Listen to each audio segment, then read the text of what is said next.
OK. Salut tout le monde, j'espère que ça va bien. Aujourd'hui, je vais vous montrer comment trouver un bon produit à vendre sur Amazon. Premièrement, je vais répondre à 5 questions qui me sont le plus souvent posées, ou juste des questions là, qui seraient vraiment bénéfiques pour tout le monde à savoir. Première question, qui peut vendre sur Amazon? N'importe qui a 18 ans et plus, puis qui a un compte de banque, peut vendre sur Amazon. Nous, en étant Canadiens, on peut vendre sur Amazon.ca, qui est au Canada, Amazon.com, que c'est les États-Unis, puis Amazon.mx, qui est au Mexique. On peut vendre sur ces 3 plateformes-là assez facilement parce que le Amazon Seller, le compte vendeur Amazon, il est interrelié avec ces 3 places-là. Donc, Amérique du Nord puis Amérique du Sud, on peut vendre là-dessus assez facilement. Ensuite, deuxième question, c'est où qu'on trouve les fournisseurs? Les fournisseurs, on les trouve principalement sur le site alibaba.com.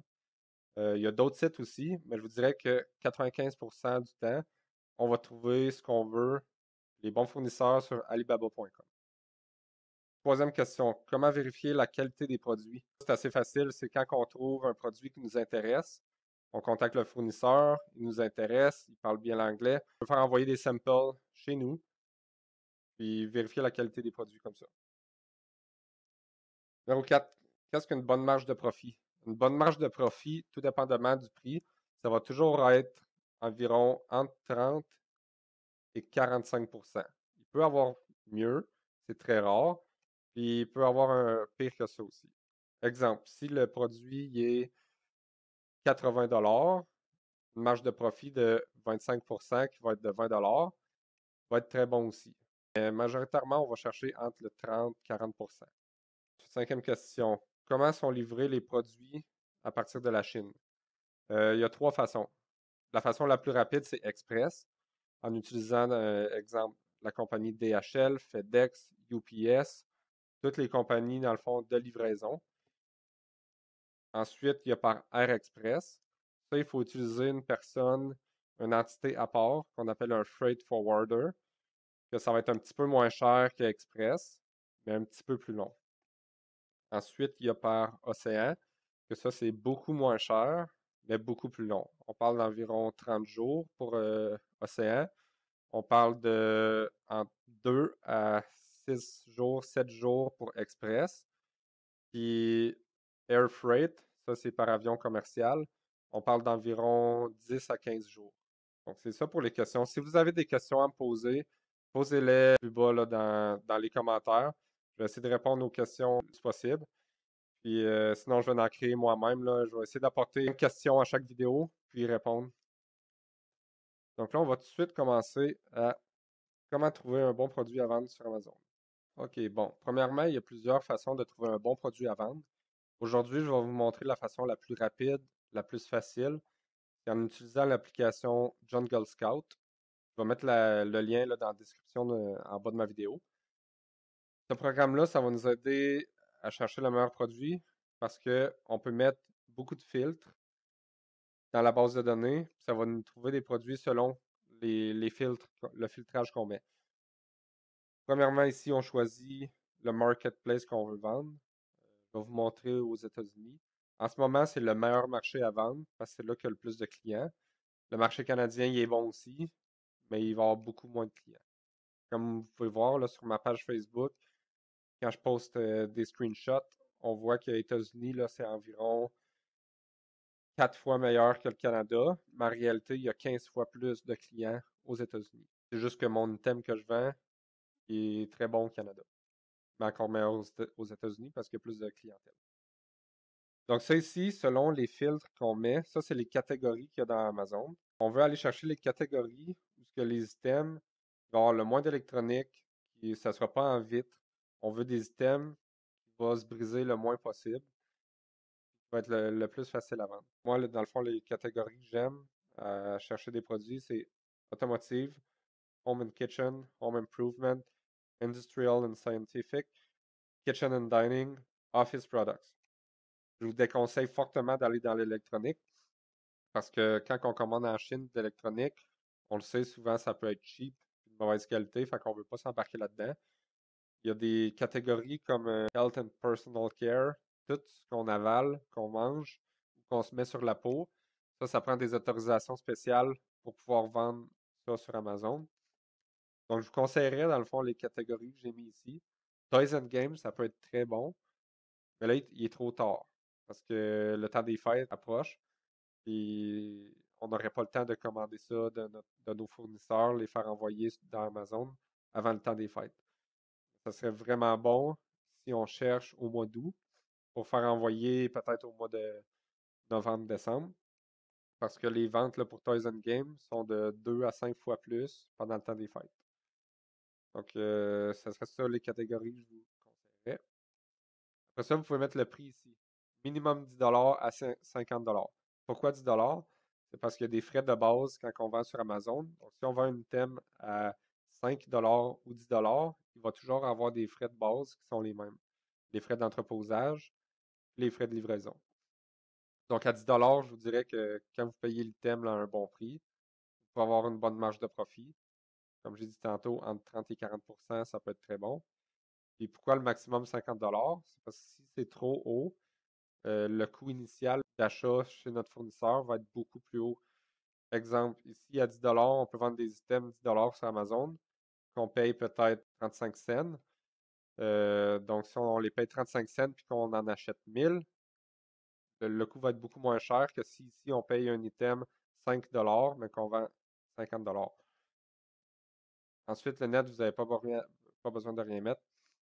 Le rank ici, pas besoin de rien mettre. Estimated sales. Ça, on veut que ça soit à 300 minimum par mois. On ne mettra pas de maximum. On veut qu'il y ait au moins 300 ventes par mois pour l'item. Estimated revenue, pas besoin de rien mettre. Reviews, on veut que ça soit maximum 75. Pourquoi? C'est parce que s'il y a un item qui en a 300, 500, il y en a qui en ont 40 000. Je pense que c'est les Kindle ou les Echo Dot qui en ont 40 000. C'est beaucoup trop compétitif. Dans le fond, les items qui vont être en bas de 75 reviews vont être beaucoup plus faciles à les compétitionner avec les vendeurs qui sont déjà là. Rating, on n'a pas besoin de rien mettre. Le poids, pas besoin de rien mettre. Le nombre de vendeurs non plus. Listing quality, ça peut être utile des fois, mais là, on va rien mettre. Comme ça, on va pouvoir trouver plus de résultats. Listing quality, qu'est-ce que ça veut dire? C'est la qualité des photos, la qualité de la description de l'item, comment est-ce qu'elle est sur 100%. Donc, si on met ici maximum 50, ça veut dire qu'on va trouver des items que leur listing quality est en bas de 50%. Donc, ça sera encore plus facile à pouvoir compétitionner contre ces personnes-là. Ensuite, vous voulez que le produit soit standard. Standard, ça veut dire que le produit fit dans une boîte à souliers. Oversize, ça peut être n'importe quoi. Ça peut être des vélos, ça peut être des skis, ça peut être n'importe quoi d'autre et plus gros qu'une boîte de souliers. Seller, ça, c'est Amazon, son vendeur sur leur site. Je vais vous le montrer tout de suite. Exemple qu'on écrit bouteille d'eau. Ça ici, vous voyez sponsored, sponsored, sponsored. Ça, c'est des personnes qui payent pour pouvoir être affichés les premiers. Donc, je vais aller voir le premier ici, là, organique. Et vous voyez, c'est ships from and sold by Amazon.com. Ça veut dire que c'est Amazon directement qui entrepose et qui vend ce produit-là. Donc, c'est ça ici. Ça ne me dérange pas de compétitionner contre Amazon parce que des fois, leurs produits, ils font juste le mettre en vente, puis ils ne focusent pas sur la qualité de leur image, ils ne focusent pas sur la qualité ici des bullet points ou de leur description. Celle-là, c'est une très bonne description. Mais c'est pour ça que ça ne me dérange pas de compétitionner contre eux. Fulfilled by Amazon, ça c'est qu'est-ce qu'on veut faire nous, mettre nos produits directement dans les entrepôts Amazon. Ou Fulfilled by Merchant. Ça veut dire que vous avez vos produits chez vous, puis que c'est vous qui livrez le produit chez le client quand il y a une vente. Après ça, vous cliquez Search. OK, fait que là, après avoir cliqué Search, vous allez voir qu'on a 3579 résultats selon les critères et les filtres qu'on a rentrés ici. Mais ce n'est pas parce qu'ils rencontrent nos critères qu'on a rentré dans les filtres qui sont nécessairement bons. Donc là, c'est juste une question de temps. On cherche le produit, ça peut prendre 2 heures, 3 heures, 2 semaines, 3 semaines. Ça dépend vraiment du temps que vous allez mettre là, à la recherche du produit. Premièrement, là, je vais vous montrer c'est quoi qui serait un pas bon produit.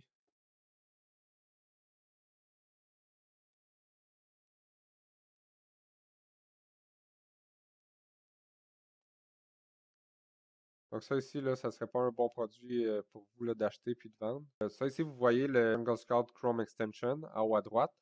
Ça, c'est la deuxième application de Jungle Scout. Le web app ici, ça, c'est 39$ par mois. Le 29$ par mois que vous pouvez payer, mais à l'année.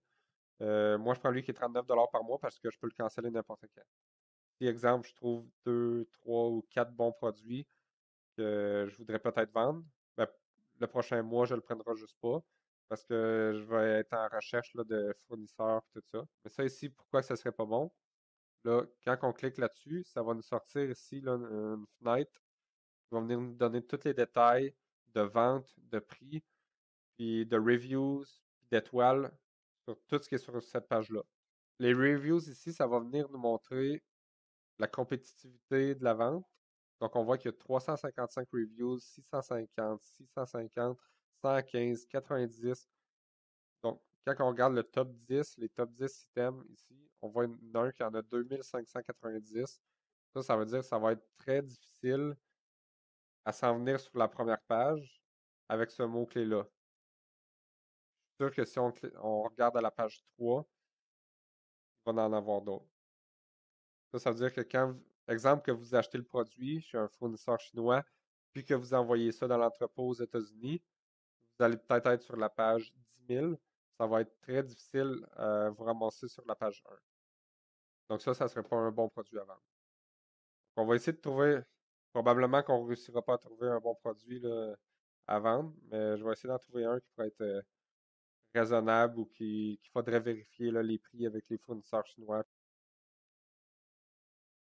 Vous allez voir là, avec l'expérience, vous allez voir tout de suite qu'est-ce qui est un bon produit ou pas. Exemple ici, là, on voit que c'est un projecteur pour l'extérieur. Électronique, on veut pas ça. Électronique ici, on veut pas ça. Une pompe qui a beaucoup d'électronique, on veut pas ça. De l'encre, on veut pas ça.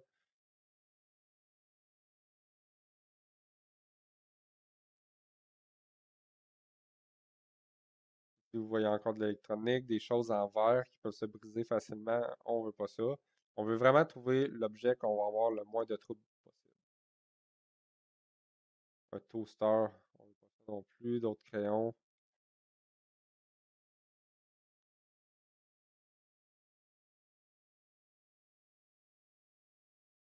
Ok. Ça ici, ça a l'air, c'est pour tenir les tacos.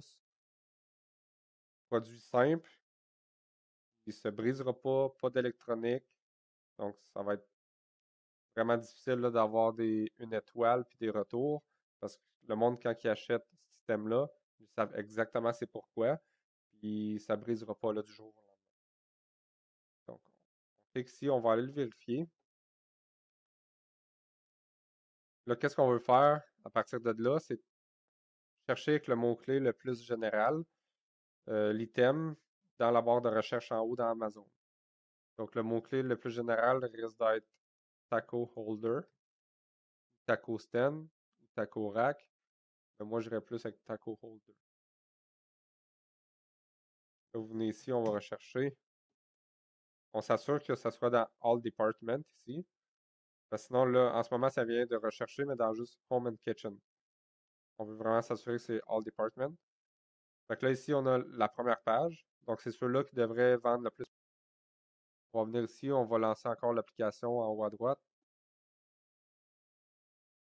On se souvient, dans nos filtres, on a mis qu'on voulait minimum 300 ventes par mois. Puis on va tout le temps regarder le top 10 là, quand on fait une recherche comme ça. Puis on voit ici qu'il y en a qui en vendent moins que 5. On va aller vérifier pourquoi. Ça serait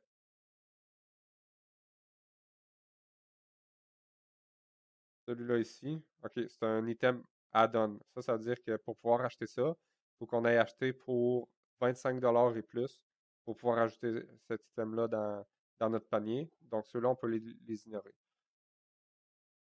Donc, on voit en moyenne, qu'est-ce qu'on veut, c'est dans le top 10, avec tous les vendeurs, qu'on ait au moins 3000 ventes. Donc, on voit qu'on l'atteint. Là, ici, il y en a un qui en a 2300. Avec lui, 700, on atteint déjà le 3000. Donc, déjà là, il y a assez de demandes pour ce produit-là. Les reviews, dans les filtres, on avait mis 75 et moins. Le deuxième vendeur, celui qui devrait en vendre le plus, en a 27, ce qui est très bon. Ici, 41, 92 qui est proche de notre 75. Il y en a juste 6. Donc, le niveau de compétitivité, là, on voit qu'il est quand même assez bas.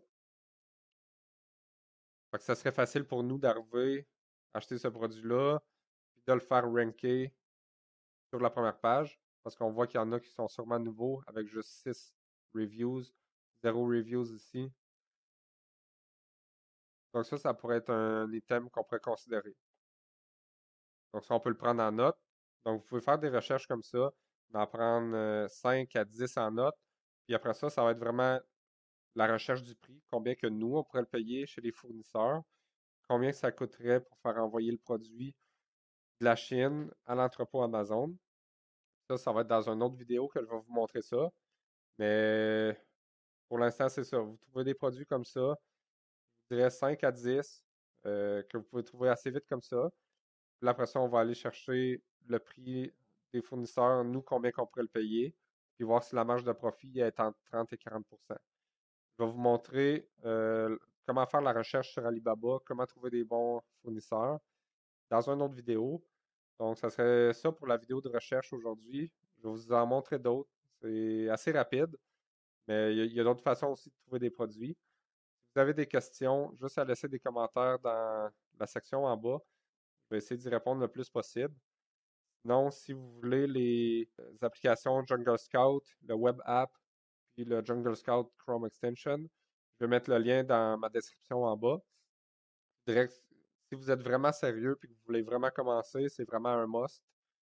L'achat de 97 ça se repaye assez vite. Sinon, 39 par mois, vous pouvez le canceller quand vous voulez. Puis en même temps, là, ça vous fait pratiquer pour la recherche, tout ça. Donc, ça va être ça pour la vidéo aujourd'hui. Laissez vos questions en bas. Abonnez-vous si vous n'êtes pas abonné. La prochaine vidéo, je vais la faire sur comment contacter les fournisseurs. Ciao, à la prochaine.